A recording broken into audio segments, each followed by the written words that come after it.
I'm back. It's season 3, everyone! Whoop, whoop, whoop, whoop, whoop. I'm dancing if anyone was curious, but it's season 3 and it is my birthday. So, yep, you can sing. I'll leave a little break for sing. Happy birthday to me. Happy birthday to me. Happy birthday. Okay, you get the point. It's kind of crazy. I'm 23 years old. I feel archaic. Someone call the police.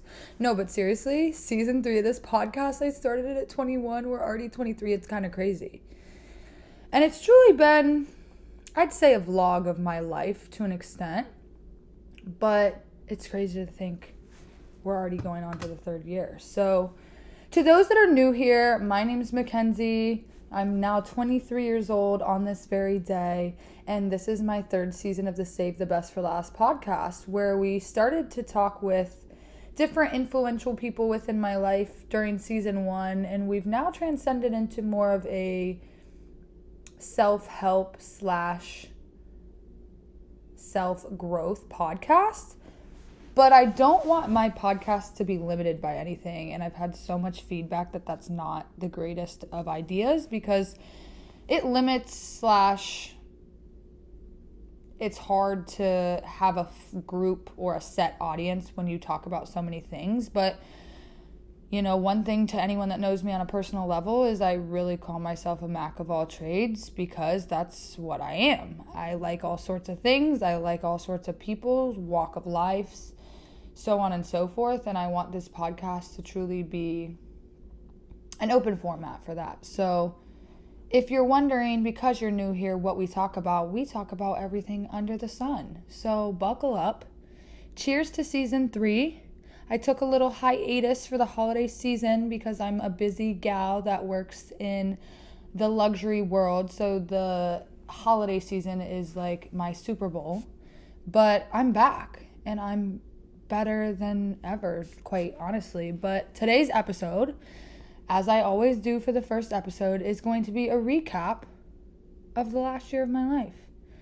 So come join me as we talk about everything that led up to today. So listen, it's really crazy to think about what I'm doing right now, which I know you guys hate. I don't have video episodes right at the moment, and trust me, I hate it too. But it allows you to dream, imagine, we'll say. But for those that don't know, I'm originally from Cincinnati, Ohio. I went to Ohio State for college, so I moved there. That's where my podcast started. Last year, it then moved back to Cincinnati after I left Columbus and moved back to Cincinnati, which was a very trying time of my life. And last year is when my life really changed. So if we look at a year ago right now, I was in Vegas, for anyone that's curious. And what I was doing in Vegas is a very long story. But the first half of last year was, looking back at it, meant to be. But while I was in it, so trying, so difficult. I left a long-term relationship. I left a city where I spent nearly 4 years in. I left what I thought was my career, my future. I lost a lot on paper, it would look like. But I really didn't see it as a loss. I more so saw it as a redirection.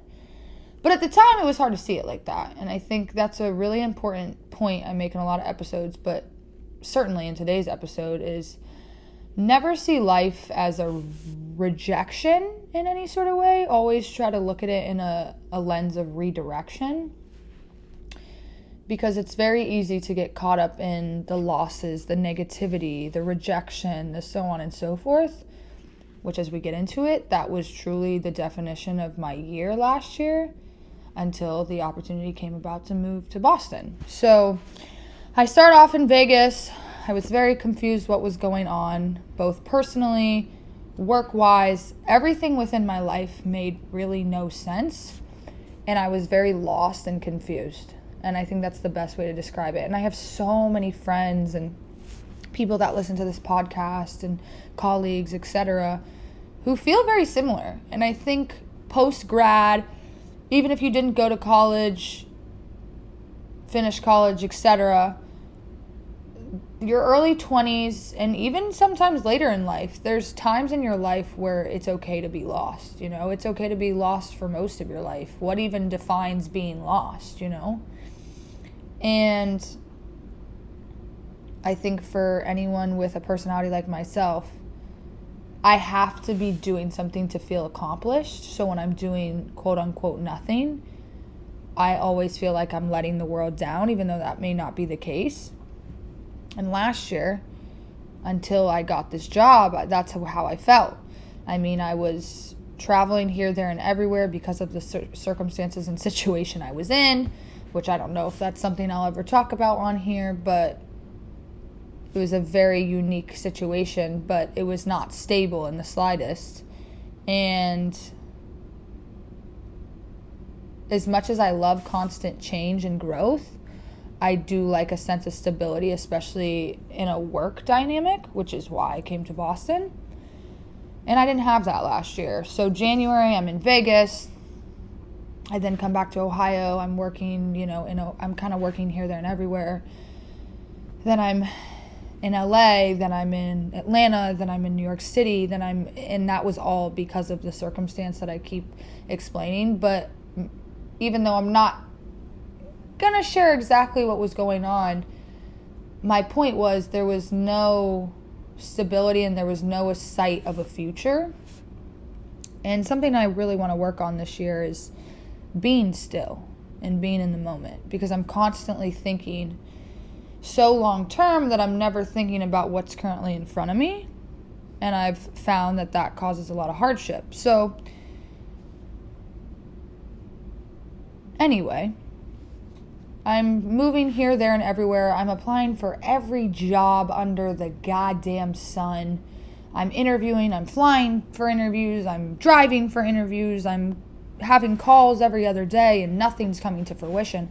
I was full-fledged convinced that I should just give up.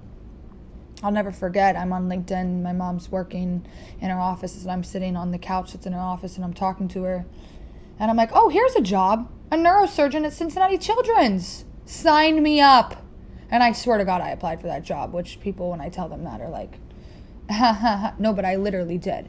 I was at a point where I would take anything and apply to anything. And I had applied to everything possible.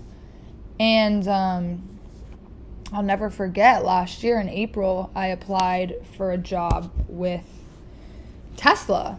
And I was really, really excited about it. I interview, and it's funny, Tesla's a complex brand as far as my feelings on it, but you can't deny they're a very successful brand and company. And so for that, I was intrigued by what they were offering me. However, I don't know what it was, but I'm a big energy person, and when energy's off, energy's off. And something was just off about that. So a couple weeks later, they offered me the job, and I didn't have a job to go to. Still had not been offered a job, but my gut was like, you can't take this job. So didn't take the job. Then a couple weeks later, the brand I'm currently with started that whole interview process. And by June, I moved here. And moving here killed that situation I was referencing earlier, which was for the best of my growth and development. And it also opened the whole Boston complex, which is now the life I currently live. And I will say, like, if we look at June to the very moment I'm in right this second, it's been very interesting, the growth and development that's happened here. Moving here has been very hard to make friends, which, again, if you know me whatsoever, and even if you don't know me and you just listen to this, you know I'm outgoing by nature. To talk for an hour with a mic in my hand and post it on the internet, you gotta be somewhat outgoing, right? And so I'm definitely outgoing. I'll talk to a brick wall, but it's so interesting moving here. It's been very hard to make friends. And so thankfully I have a very good friend that I know from Ohio that lives about an hour and a half south of here in Rhode Island. But aside from that, I didn't really have anyone. And so I was, really utilizing our friendship and growing our friendship, which was amazing, and going to see her quite frequently. And then I really got into fitness, which has always been something that's a part of me. But since moving here, the running scene has really taken over my life. And so, I'm running races and she's coming to support the races, and me and her going out down there in Rhode Island, and she's coming up here. And I have to give a shout out to her because it was hard. I mean, it's still hard. But so she was really outside of work. My summer was spent a lot of the time with her and her family, which was awesome. And then transcending into fall was really difficult. And I think that's really when I stopped making the podcast, which I always, so far, have never made episodes during the holiday season just because I'm so busy. But fall was really hard medically for me, which caused a lot of anxiety and sadness within my life because there was a lot of unknown as far as that goes. Which again, I want to take a whole episode to talk about some of these things, this being one of those. But September is when things really changed for me because of something I found out I had to deal with medically, which was really upsetting to me and, played a big toll on my life. And so I then had to have a procedure done, which took me out of work for a little bit, and then biopsy after biopsy after biopsy, and I'm still dealing with that, which is really, really difficult. And it, on top of dealing with the, diagnosis, if you want to call it that, is doing it by yourself makes it even more difficult because, obviously I appreciate everyone I have virtually to talk to, but talking to my mom over the phone and sitting and having a cup of coffee with my mom is a different conversation. And so, finding something of this magnitude out and then being posted up in the middle of nowhere, kind of shitty. I appreciate those that supported me. I appreciate my place of business that really supported me through that and is still supporting me through that, but really, really difficult time. And then ironically, while I find that out, I get put back on an acne drug that it's a very heavy drug. And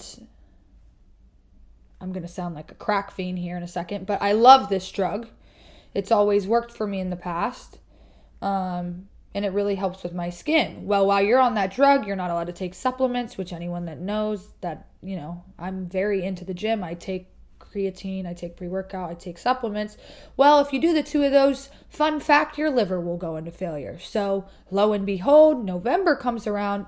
I think I'm having appendicitis. No, not appendicitis. Liver's in failure. Got to figure that out. Get off the drug. So I feel like last year, if we look at month by month, it was just like one thing after the other thing after the other thing after the other thing, which astrology-wise, if we look at it from that perspective, last year was considered the year of the snake, which is snake shedding, getting rid of things that don't serve us to open space for things that do.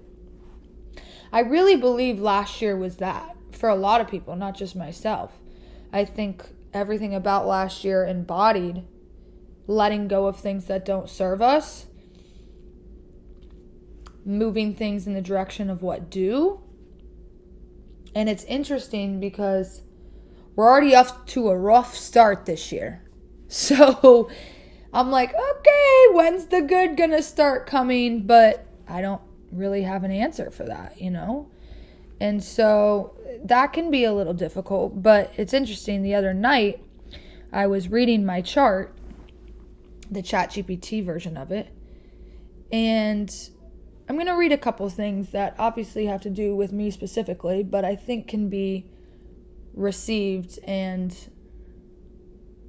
processed for everyone. I'm an Aquarius. I'm Aquarian, so I'm a triple Aquarius. I'm as Aquarian as it gets.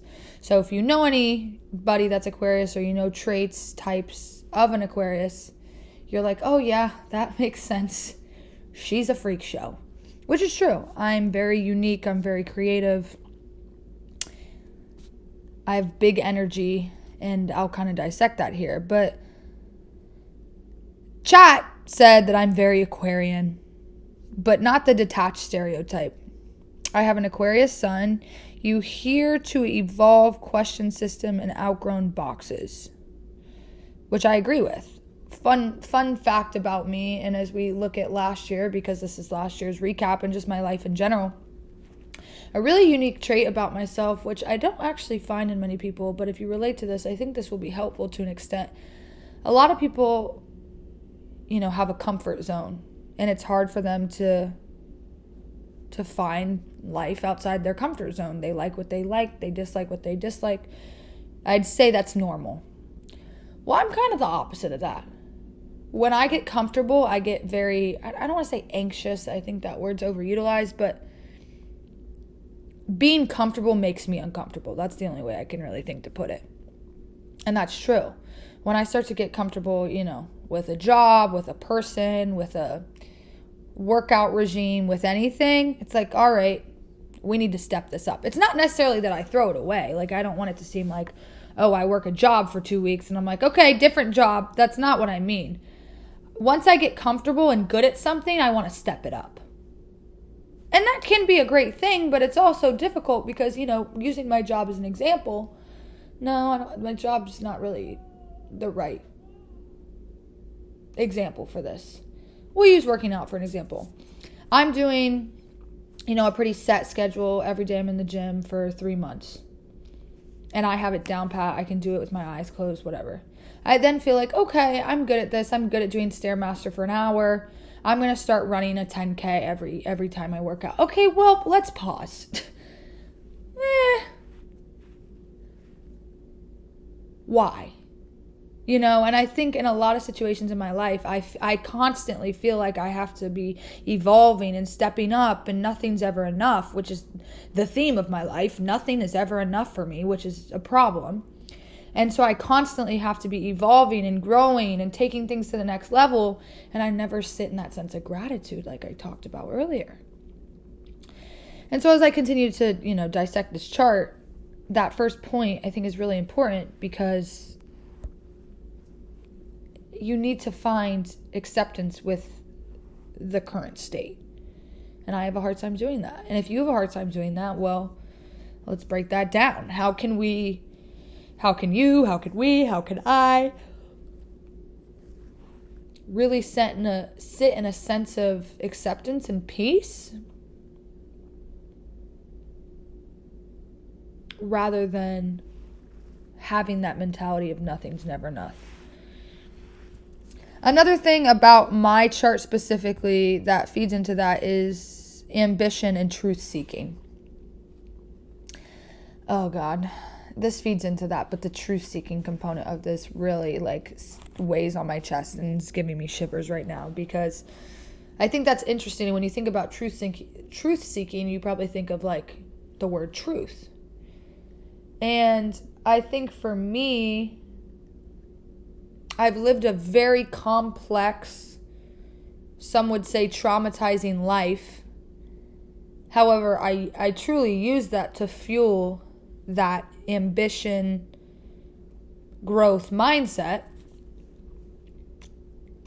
However, there are times where I need to sit in the reality of the life I've lived and dissect it and move forward. And I think because I was in therapy for some years and dealt with it at a younger age, I'm like, okay, I'm good now. All is well. Move forward. But that's not how that works. It's something you continuously have to, just like riding a bike. Okay, you learn to ride a bike at 4 or 5. That's maybe a bad example because it is hard to forget how to ride a bike. But, I think a good example for me is I studied sign language for years and years and years. And there's times now when I go to sign and I'm like, shit. What's that sign? I forget. I'm pretty close to fluent, but now that I don't utilize it often, well, there's going to be signs I forget. I think the same with languages. I think the same with anything, when you talk about a place you used to live in and they're like, oh, this street, when it's a street you used to drive down every day. Well, I don't remember that street anymore. I haven't been on that street or talked about that street in some time. I think that's with anything. I just glitched out. Including trauma. For me, there's a lot of trauma I don't like to revisit. In my mind, it's like, okay, I dealt with it. I did EMDR, I did electroshock, I was inpatient, I was all these things. Well, why do we need to go back to the land? Why do I need to go backwards? I'm trying to move forward. I'm trying to continue to grow. I'm trying to be ambitious. I'm trying to evolve, etc. I don't want to go backwards, but I'm going to promise to God this to anyone that's listening. As much as you think you're healed and you're good, you're fucking not. You're not. I use this example all the time. You shatter a plate and therapy is gluing that piece together piece by piece, and eventually you can get the plate back together. But it's not ever going to be the plate it once was. And that's the same example. You got to continue, You're going to eat off that plate. Well, slowly but surely that adhesive is going to be removed by whatever's being eaten off that plate, by the use of it being washed in the dishwasher, by putting it back in the cabinet. Over time, that plate's going to need to be re-glued. It's going to be repaired. It potentially might even need to be replaced. Again, my point with this is, as much as you think you've overcome and worked through things that you've gone through in life that have set you back, there's going to be times you need to revisit and you need to reprocess and you need to rediscover and re-heal. And I think last year really brought that to life for me, because if you look at it on paper, it was not a bad year, right? It was a great year. I moved back to Cincinnati, end of 2024. I worked, I built relationships, I lost relationships, I got this job, I moved here, I started a new life. It's been fruitful.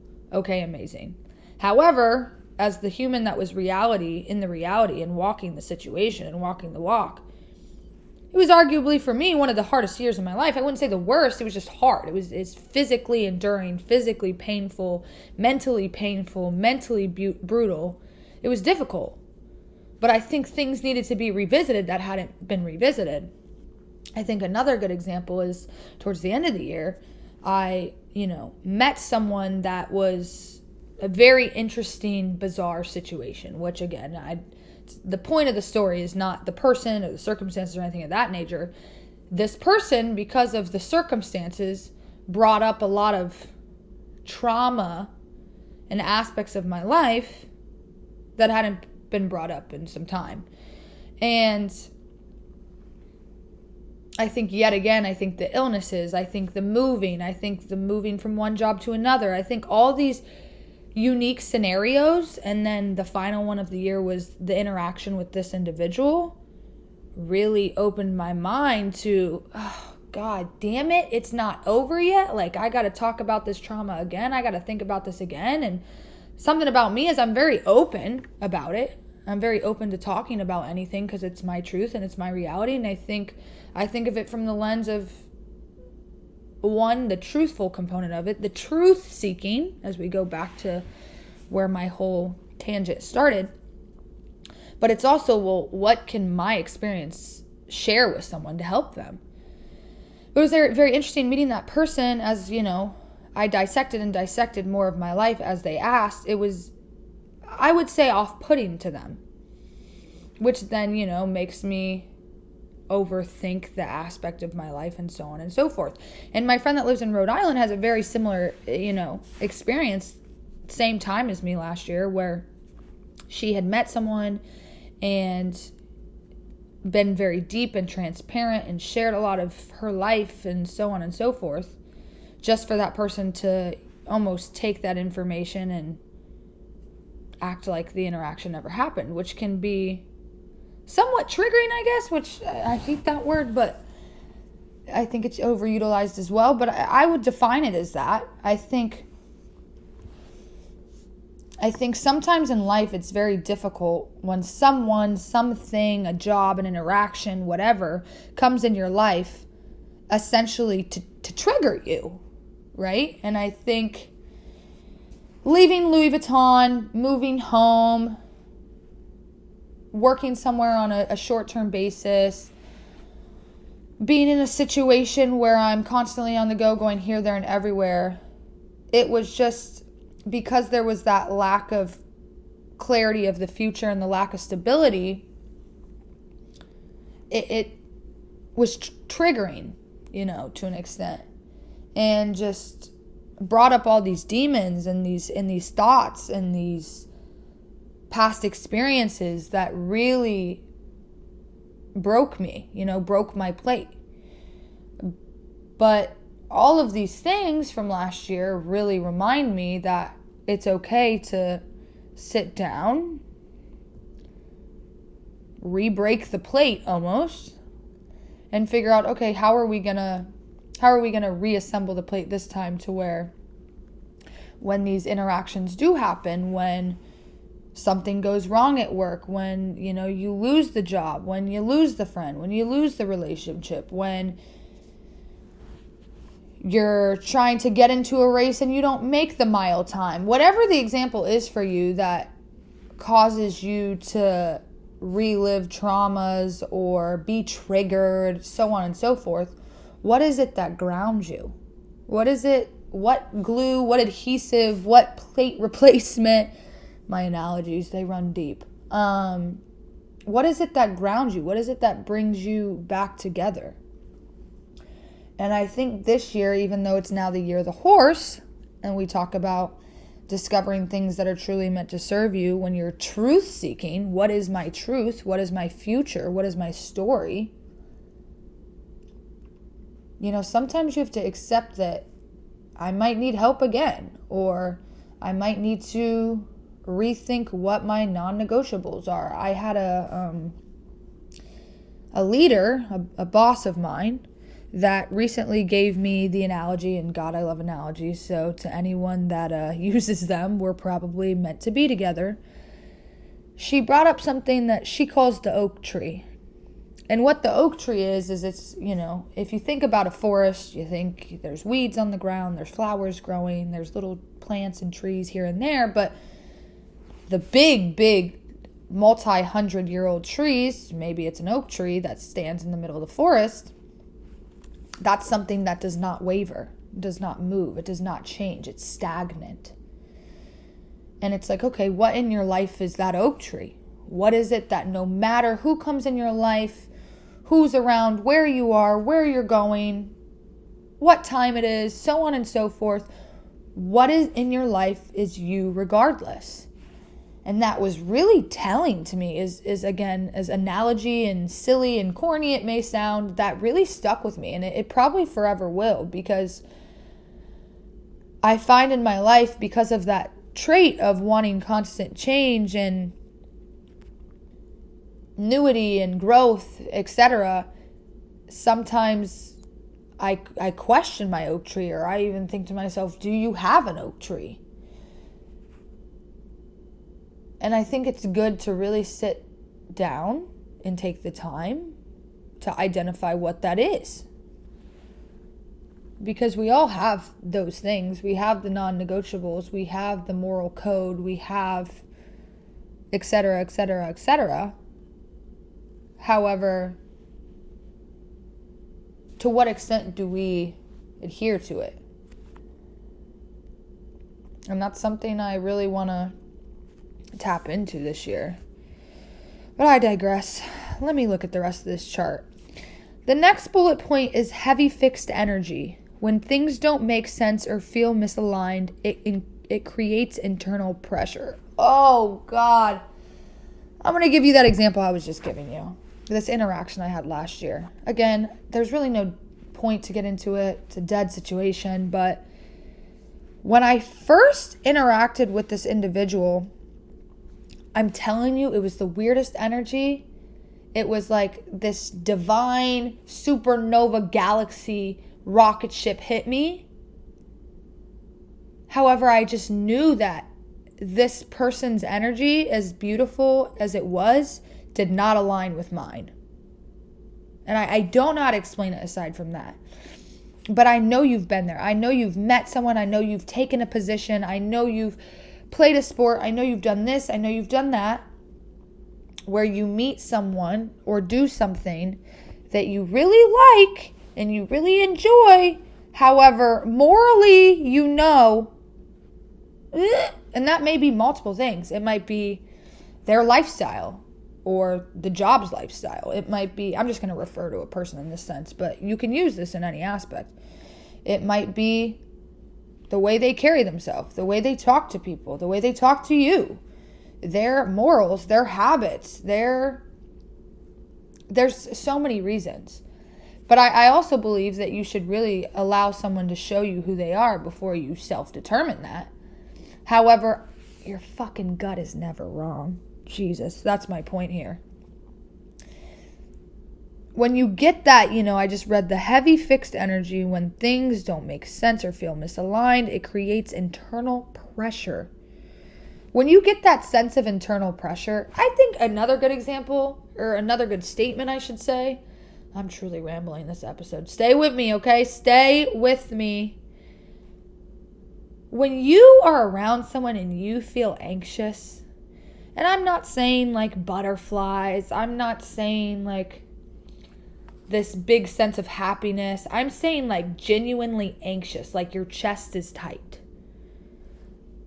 I'm telling you that's your internal cord, even though on paper it looks perfect. Something is fucking off. And I mean that. And I think in multiple situations last year, I felt that sense of anxiety. When I lived at home in Cincinnati, I felt that anxiety because that's not where I was meant to be. That's why I wanted to get out. I think when I was in the circumstance where I was traveling here, there, and everywhere for a situation I was dealing with / in, there was a sense of anxiety constantly because I wasn't supposed to be doing that in the first place. When I moved here and there was specific individuals that came in and out of my life, friendships.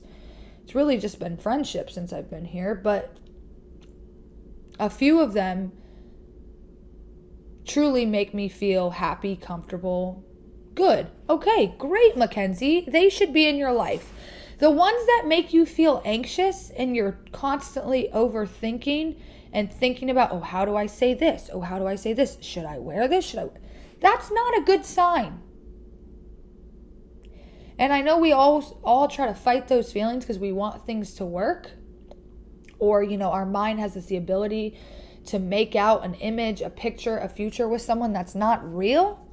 And it's shitty. Trust me. I get it. It's terrible. It's really terrible. But our body does that for a reason. I just saw something recently, which I have mixed feelings on this, but I saw something recently that says depression, which again, mixed feelings on this, but some of this I see some truth to. Depression is the body's way of rejecting something that was never meant to be. I'm paraphrasing, so bear with me, but my point with that is I think mental health is very, very, very real, okay? Struggled with it my whole life. A lot of us have. A lot of us struggle with it every day. But I think when you think about true depression and true points where you're just, and I'm not saying, sad. I'm saying, I don't know. I'll classify them both. Sadness in general. I think when you're sad and even when you express tears, which recently, I haven't been upset in a very long time until recently, and I think it was just my breaking point of, I'm not supposed to be in this situation. And if you think of any time in your life, I'm thinking of the worst possible moment in my life where I was extremely depressed and even, as we talked about at the end of last year, I was suicidal. That was an awful situation. That was a very traumatic situation that involved assault and rape and every disgusting thing under the sun. And don't get me wrong, I think my reaction and me being depressed makes sense for what I went through. But if we look at that situation, that was that pain leaving my body, which was never meant to be there in the first place. And it's tragic, and in a lot of these situations, it's tragic that you lost someone, or it's tragic you endured something, or you broke up with someone, or you lost a job, or, you're going through some sort of injury or diagnosis, or the list is long. But all these things that play a vital role in the development of our character and the storyline of what we call life, sadness, anxiety, things of that nature stem from things that aren't supposed to be in your life. Right? And I think that's a good perspective to have on it. I think that's truly the only perspective to have on it. It's not easy. I'm not saying, oh, all right, I have an anxiety attack right now. He's not supposed to be here. She's not supposed to be here. They're not supposed to be here. This job isn't supposed to be here. Let me just leave. Well, sometimes it's not that easy. Sometimes that job is your only sense of income. Sometimes that person has a roof over your head. Sometimes, the list again is long, but at least be able to make that reality and make that, your oak tree. This person makes me anxious. This job makes me anxious. Okay, I identify that. I realize that. What am I going to do to get out of this situation? And be solution oriented. I think so many places of business, including the brand I work for, utilizes that word solution oriented. I think it's one of the greatest things in concept because it is what it is. It's being solution. Like every problem that comes your way, you want to fix it. And sometimes that's a terrible trait to have because you want to fix things that don't want to fix themselves, whatever. But take anyone or anything out of it. Pertain it to you alone. Find a solution for you alone. I'm not talking about go out, find a man that's completely messed up, has a terrible lifestyle, terrible habits, and fix him. No. That's not my point I'm trying to get across here. So if that's what you were taking away from it, scratch that. I'm saying in your life, if you see something that doesn't belong and gives you any sense of anger, depression, anxiety, negative feelings, find a solution on getting it out. That's my point. All right, on to the next point. The translation of what Shaq came up with for everything I just said is you are someone who cannot stay in situations that feel stagnant, dishonest, or limiting, even if they look fine on paper. Isn't that so funny? That's what I just said, and I didn't actually read this. This was a separate screenshot, okay? But no, that's true. Myself and many of you are people who cannot stay in situations that feel stagnant, dishonest, or limiting, even if they look fine on paper. And like I said, the interaction I recently had with someone that on paper, this individual is God. But in reality, I felt an energy that doesn't align with mine. And that's the reality of it. And I think sometimes, including myself, let me make it very clear, I am a part of this situation.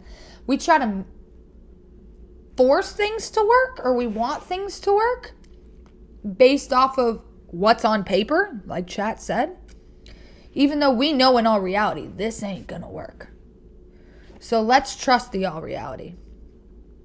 The next point that was made is when your life feels uncomfortable, it's usually because you've outgrown something, not because you're failing. Oh, God. Yeah. I'm just going to say it one more time and I'm going to leave it there because I'll go on a tangent. When your life feels uncomfortable, it's usually because you've outgrown something, not because you're failing. Yeah. All right, on to our next segment here of dissecting last year / the year of the horse, the year of newness, what's to come this year. What's happening right now? My chart says that I'm in a major identity recalibration. This is a big one.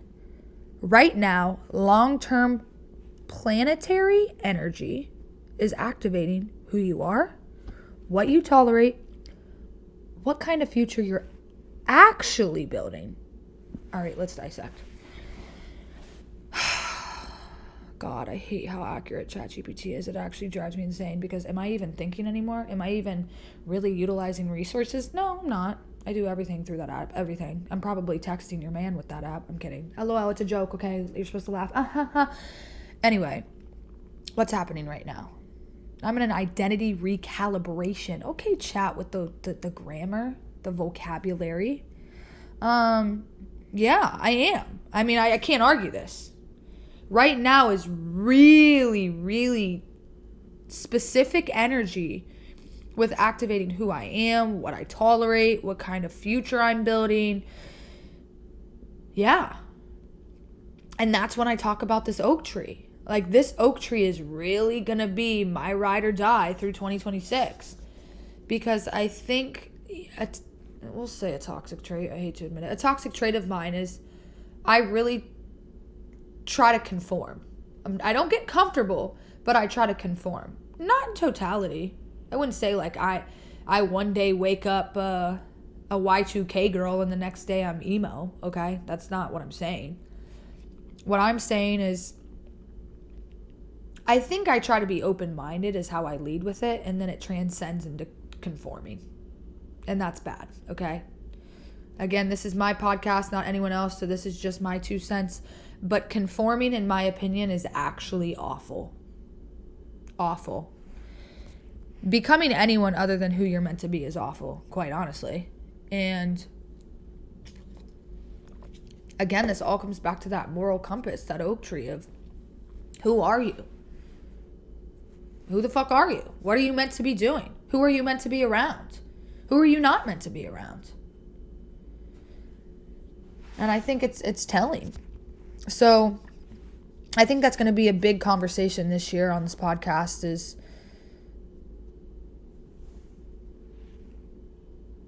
the identity recalibration of yourself and what that looks like.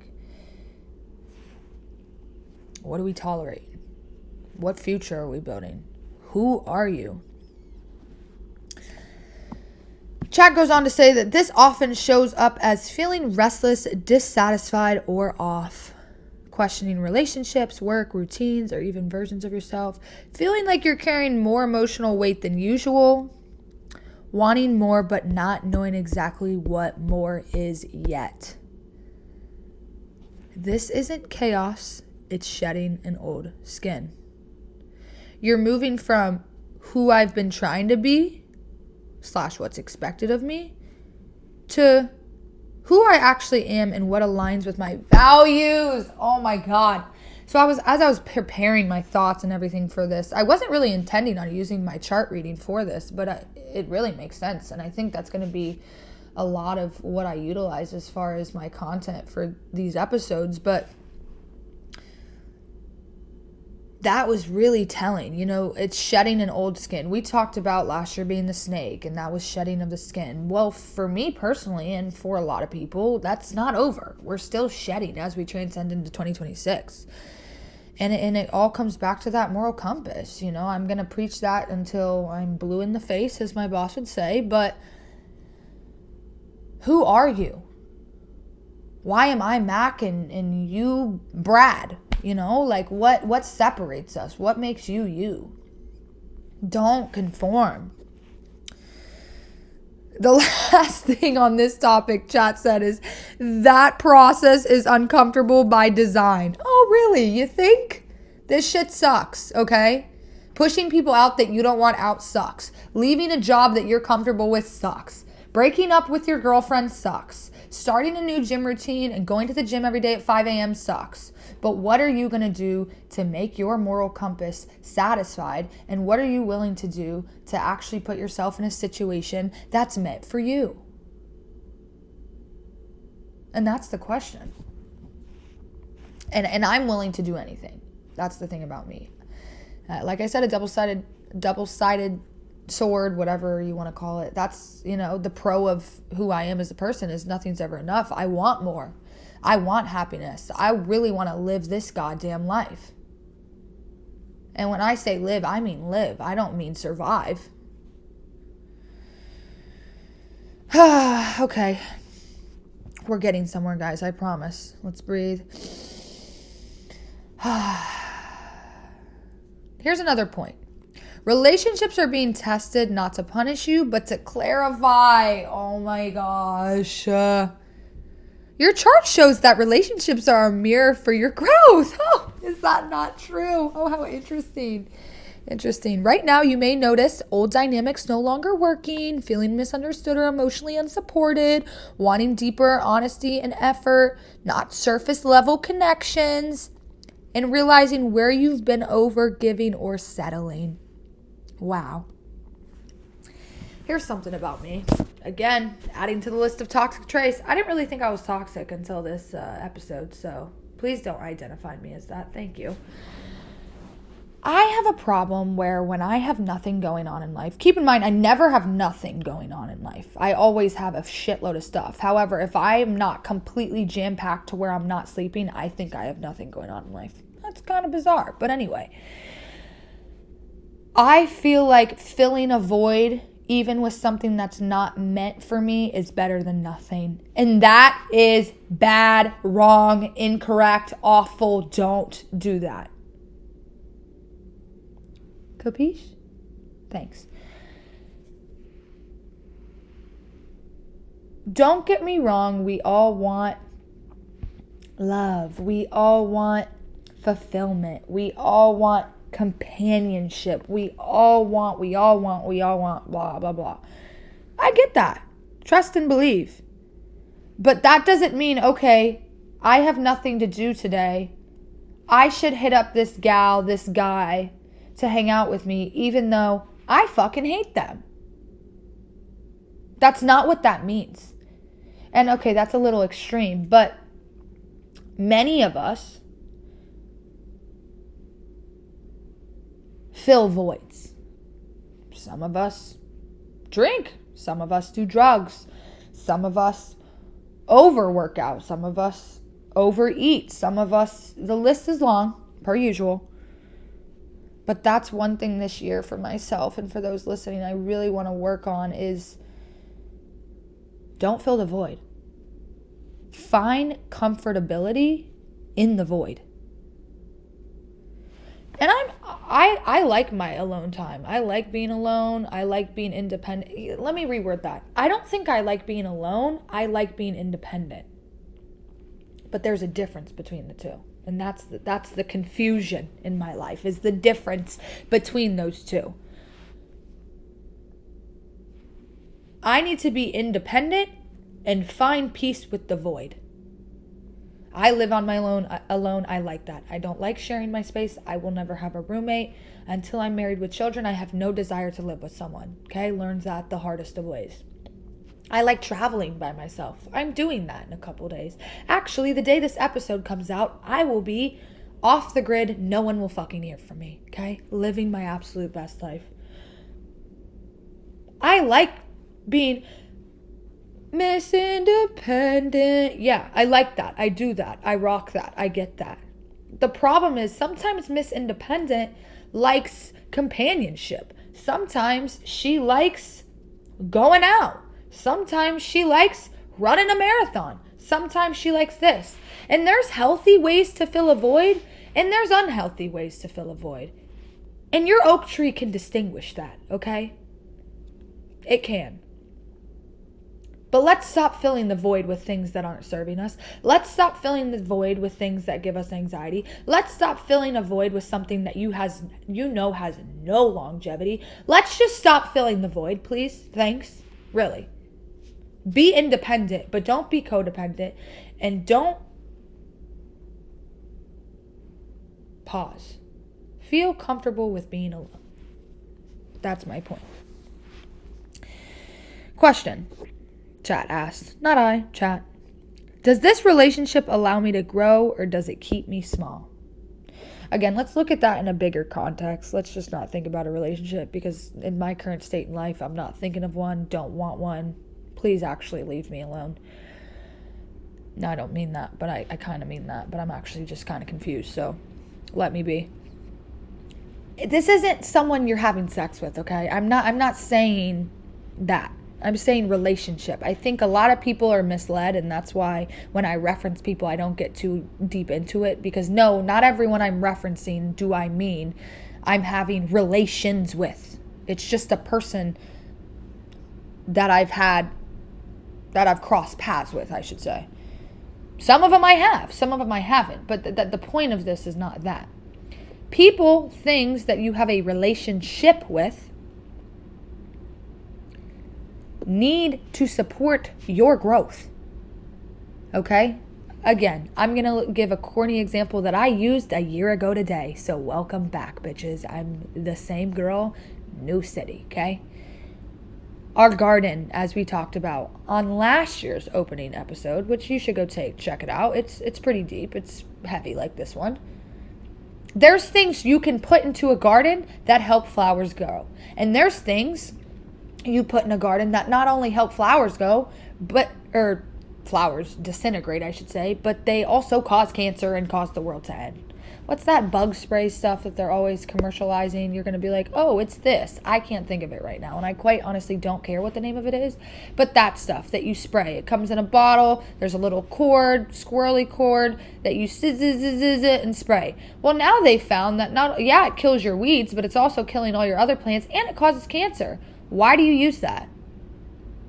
Okay, let's use that analogy in our lives. Like I just said, let's stop filling a void, please, because that void filler could kill you. And I'm serious. And it's like, if we look at like the growth and look at it as a garden analogy, is there's things you can't put side by side, plants you can't put side by side, chemicals you can't use in a garden, or it'll kill things, destroy them. And that's life as a whole. There's people that you have around that will destroy you. I'm not saying that slightly. Destroy you. Not, hurt you, cause a bump in the road. Yeah, there's those. But there's some that will absolutely annihilate you. And you can control who those people are. Does this relationship allow me to grow, or does it keep me small?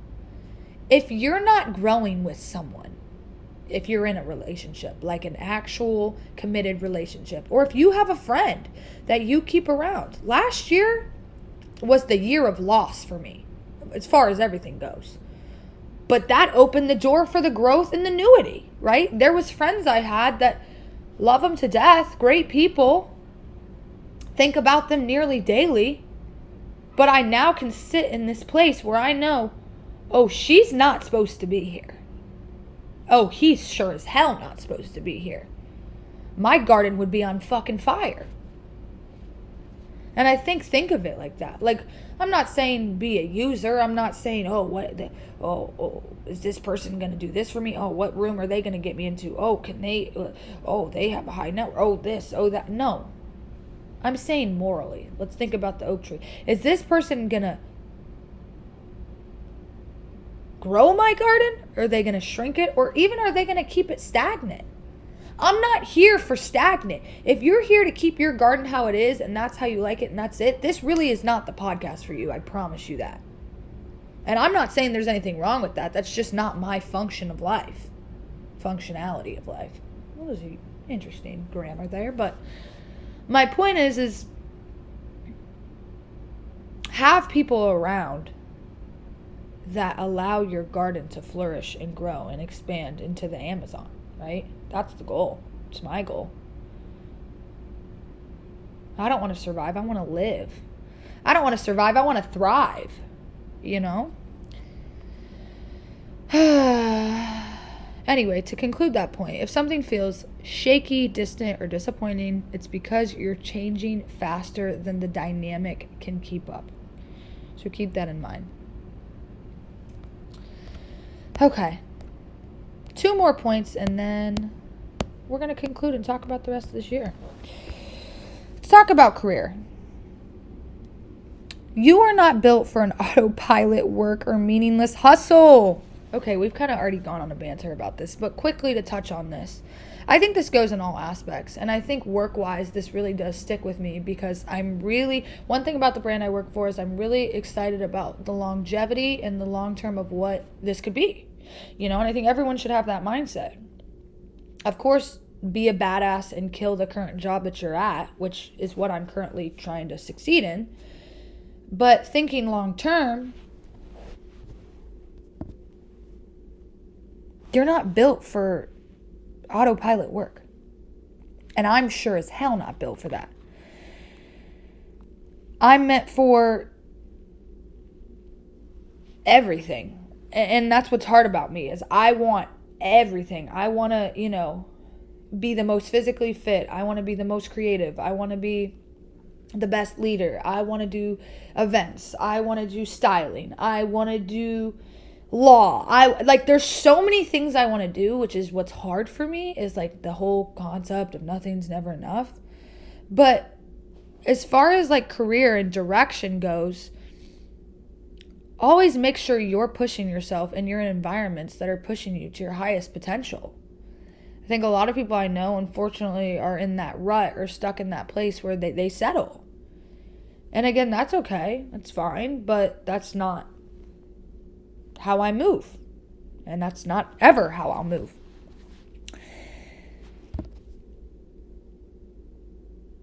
There's tension within this in my life because my chart is wired for purpose, leadership, and influence. And I read that and I'm tearing up right now. I think that's very, very true about me.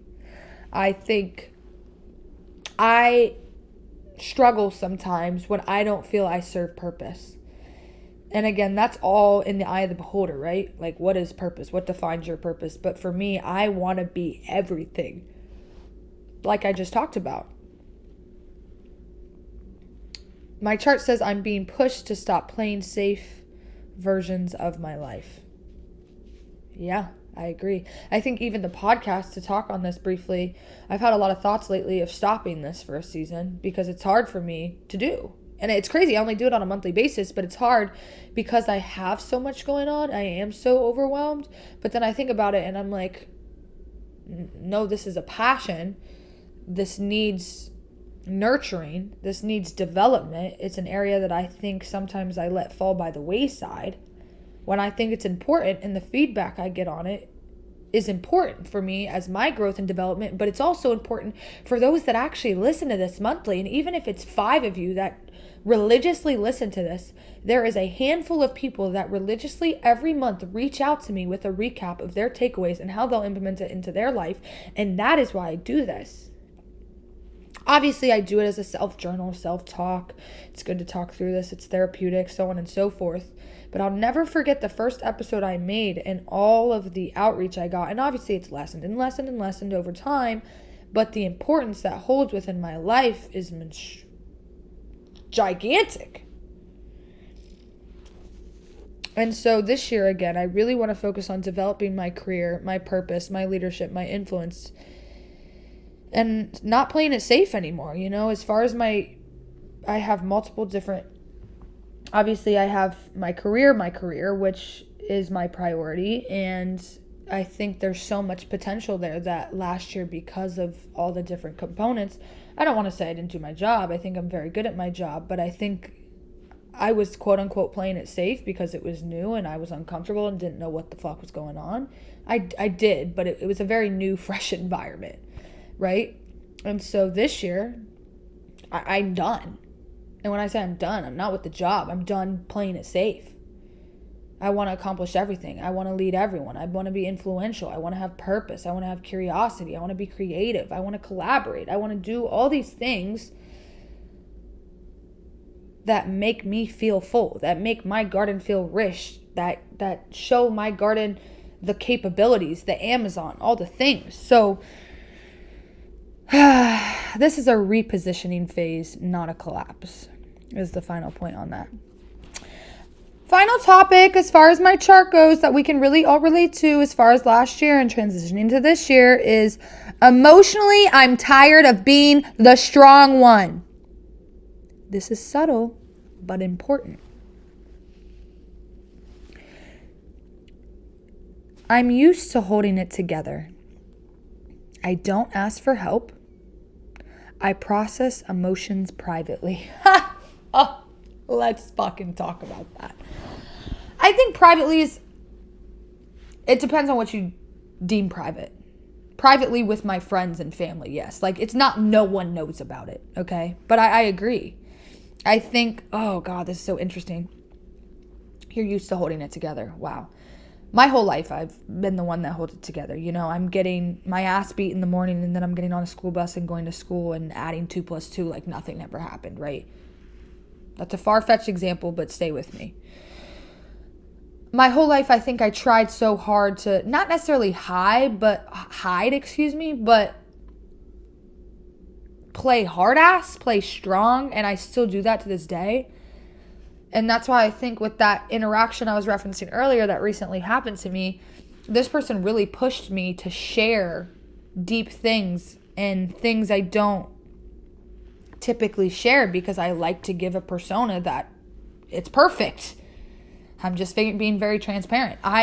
When I talk to people, when I talk about my career, when I talk about working out, when I talk about things, unless you really, really know me, anyone that knows me on a surface level, they think my life is really like perfect, but it's not, and it never will be.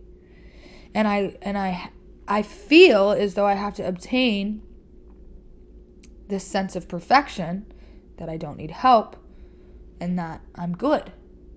But no one's actually ever good. That's the problem. That's the biggest problem in our society. In my God, I'm literally glitching out.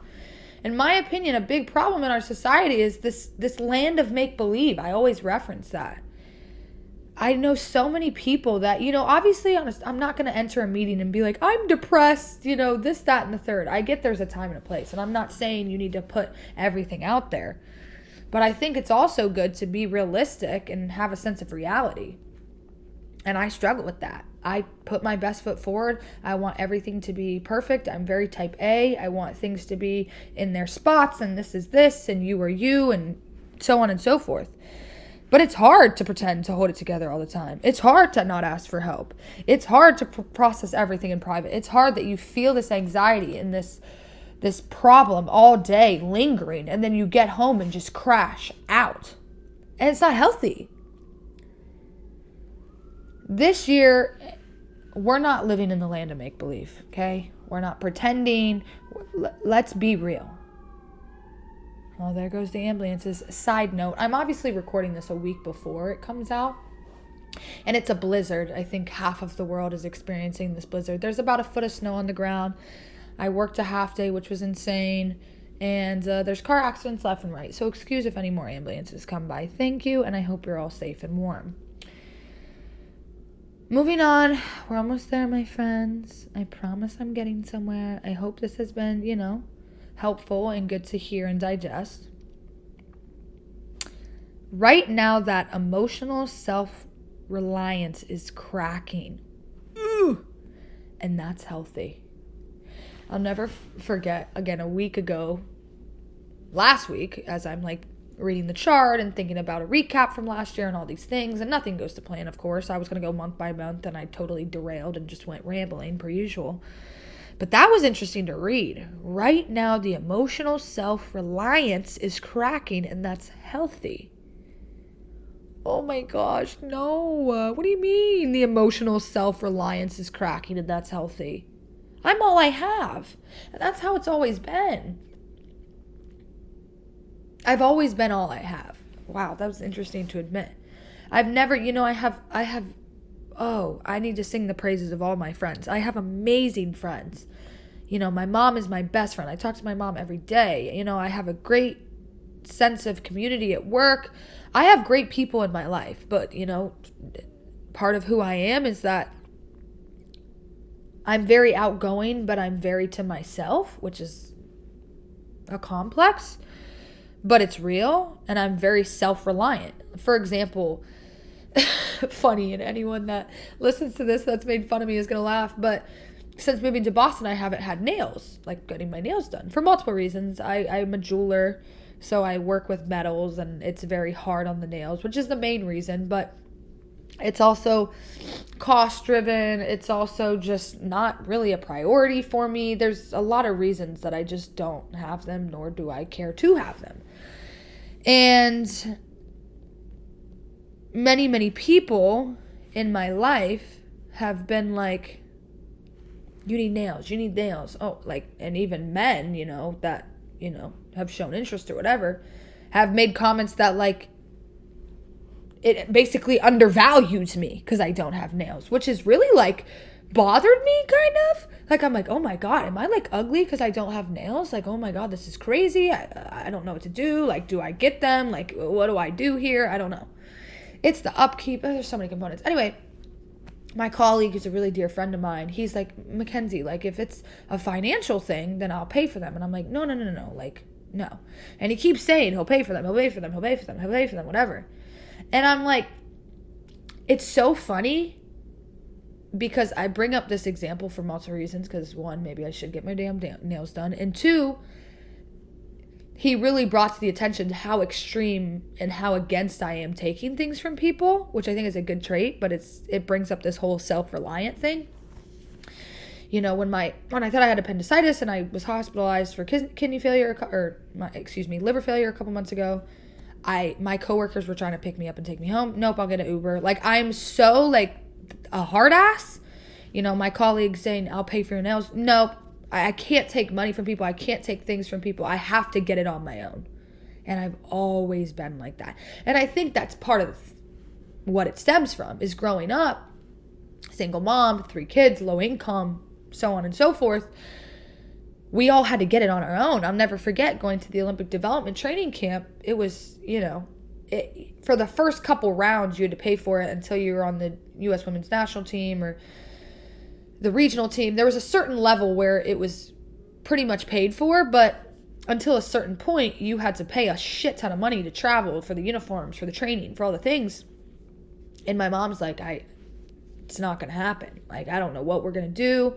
It's not going to happen. And best fucking believe 5 minutes later, I'm stirring goddamn lemonade that's probably 20 years old in a cooler that probably hasn't been cleaned in 10 years, making lemonade to go sell it on the block to get money for this goddamn training.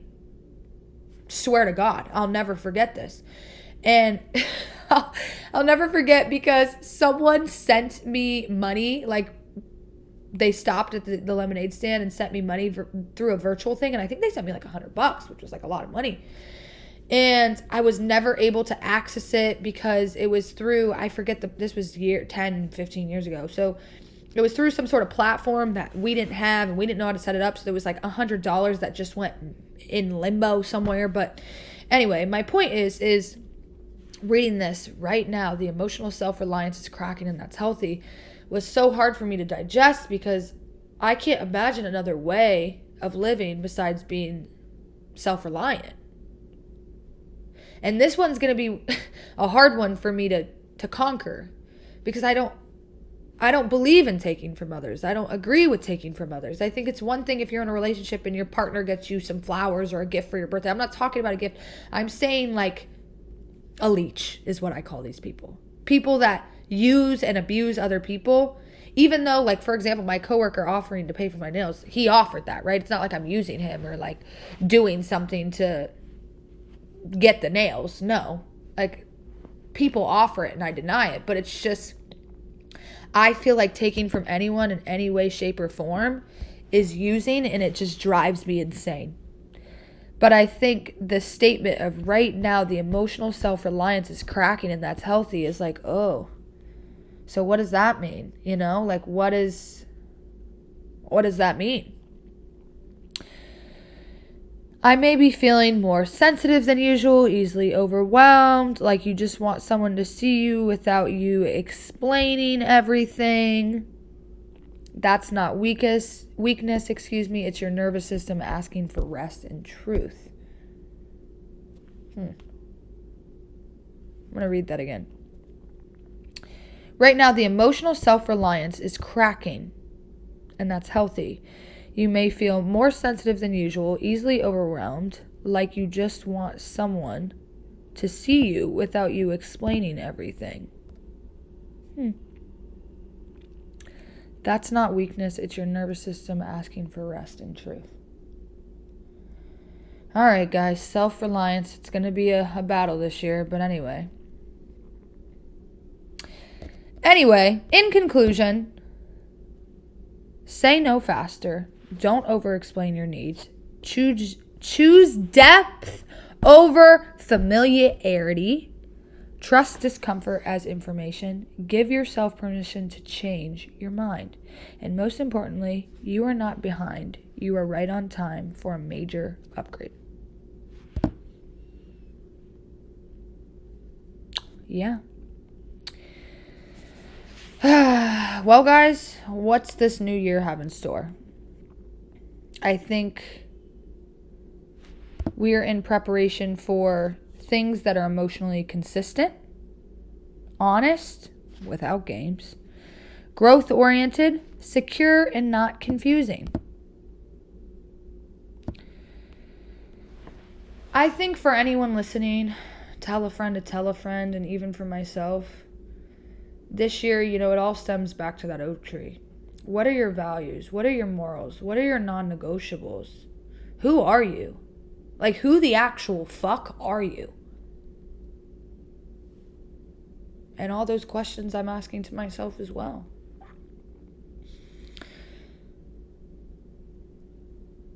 But it's okay to need to figure that out. It's okay to not have that answer right now.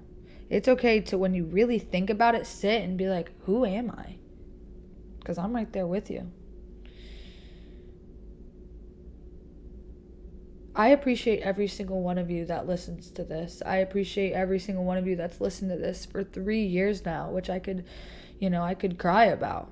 I am emotionally fragile. That's what chat said, okay? But no, I really, really, really appreciate the time and the energy that people invest into my truth and my reality. And I wish nothing but good energy and blessings to everyone in 2026, that this is that year of the horse where you get on the saddle and you ride into the fucking sunset. And I believe that can all happen, but I think the only way it will happen is if you're able to answer the question of, who are you? And what is my oak tree? But as Glorilla says, every day the sun don't shine. Yeah, that's why I love tomorrow. So even with every bad day in store, remember that the sun will always come back out. I hope you guys had a fabulous January. Cheers to 23. I appreciate each and every one of you. And I hope you guys have a beautiful 2026. I will see you guys at the end of February. But until then, save the best for last. Bye now.